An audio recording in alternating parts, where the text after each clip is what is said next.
Over the past few months, container ships have been forced to wait at anchor outside two of America's biggest ports, the ports of LA and Long Beach in California. At present, there are around 70 of these ships waiting for their turn to unload their cargo. An unprecedented event for sure, because under normal circumstances, container ships usually don't have to drop anchor and wait to enter these ports. Yes, there are rare times wherein one or two ships have to wait, but usually not for very long.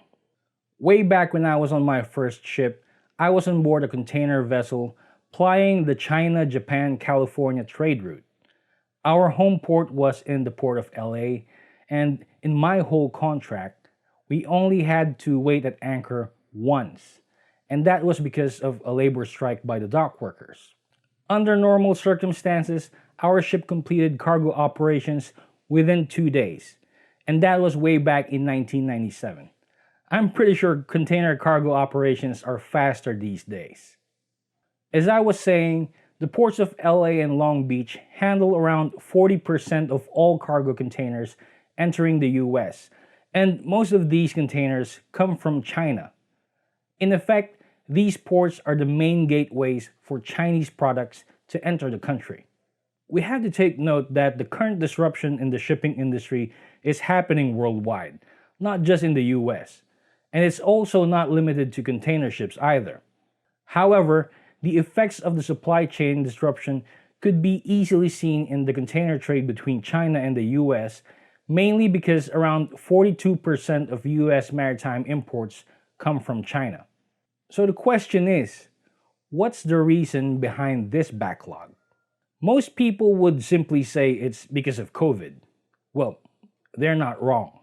But merely stating that COVID caused all of this would be an incomplete answer. We could say that a series of events happened earlier which caused a butterfly effect and eventually led to the disruption in the supply chain that we have right now. But yes, COVID is one of the causes. Ever since the pandemic began, the disruption in the supply chain also started worldwide, mostly due to lockdowns and limited workforce, not only in the port facilities, but also in factories, warehouses, trucks, and trains. Not on board the ships though. There has been no lack of manpower coming from the ships, mainly because the crew is stuck on board, even if their contracts are already expired. So ships continuously arrive at their destination ports, and that is where the bottleneck happens. As I was saying, in the early stages of the pandemic, there was a slowdown in trade as mostly everyone was stuck at home, factories and stores were closed. But gradually, the economy slowly opened and a sudden shift in behavior occurred as more and more people discovered online shopping. Wait, before you say I'm full of BS, please hear me out first.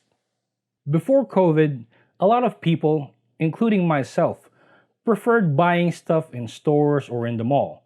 I mean, nothing beats the assurance that you yourself saw and chose the product that you were buying, right? But the pandemic prevented us from doing that, so we had to resort to the next best thing, which is ordering online. Like I said earlier, I myself went through this change in behavior. In the previous years, I never shopped online. But since the lockdown started, I've been ordering stuff almost daily, and a lot of those stuff came from overseas. And I'm sure there are lots of other people who experienced the same as I did. This in turn created a surge in demand for consumer goods, and majority of these goods come from China and are transported on board container ships. Now, this sudden shift in demand threw a delicately balanced supply chain out of whack. Ports in Europe and North America became clogged with too many ships arriving at the same time, while a shortage of empty containers for new consignments erupted because a lot of them are piled up in ports all over the world, waiting for ships to pick them up. Ships that are stuck at the anchorage areas, waiting to enter port. It's a vicious cycle, right? Then there was also the Suez Canal blockage in March, which delayed hundreds of ships. And then a few months later, a COVID-19 outbreak in Guangdong province in China, which caused an acute congestion in ports within the region. Unfortunately, as the biggest exporter of products, any disruptions in China will eventually have a ripple effect and will be felt all over the world. Now, that being said, let's go back to the LA ports. As earlier mentioned, these two ports account for approximately 40% of the shipping containers entering the United States. With around 70 ships waiting for their turn and more ships arriving daily, isn't it possible to divert the ships and send them to other ports along the West Coast, like in Oakland or Seattle? Well, it is possible, but unfortunately, their capacity, even if combined, is nowhere near to what LA and Long Beach can handle. Some ships have actually been diverted there and now causing congestion as well. Merely unloading the containers from the ships is not the end of the problem. Apparently, the US is also currently in the midst of a trucking crisis. So even if the containers are landed, there aren't enough trucks to pick them up and deliver them to the next stop. Those boxes will just be stacked in the port, leaving no more room to unload newly arrived containers.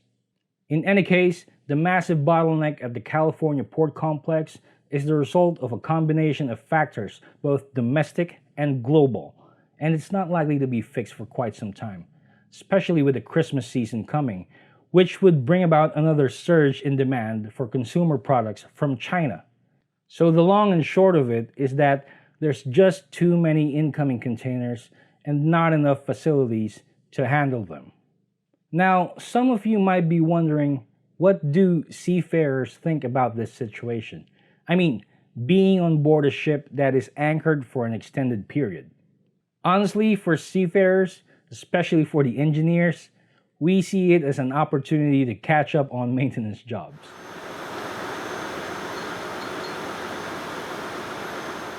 For seafarers who work on tankers and bulkers, we're actually quite used to long waiting periods at anchor before entering port. And we use that time to finish the jobs that are going to be due. That way, we would only have to worry about minor stuff once the ship is in port, and we will have time for shore leave. Maybe. Now, for those working on board container ships, the same would also be true. Normally, container ships have a very fast turnaround when in port. In some ports, they only stay for a few hours. So, in effect, their main engine and other machinery are almost continuously running. They only have a few ports wherein they stay for more than one day, so that's the only chance they will get to carry out major maintenance. Forget about shore leave, especially for the engineers. And this is based on my personal experience. Anyway, COVID-19 certainly made a mess out of a lot of things, and the supply chain is not the only thing it disrupted in the maritime industry. It also screwed up the rotation of the ship's crew, forcing seafarers to stay on board even months after their contracts have expired. Some of them have even been on board for more than a year. And like so many of the containers stuck on board the anchored ships, still with no clear news as to when they're going to be able to get off the ship.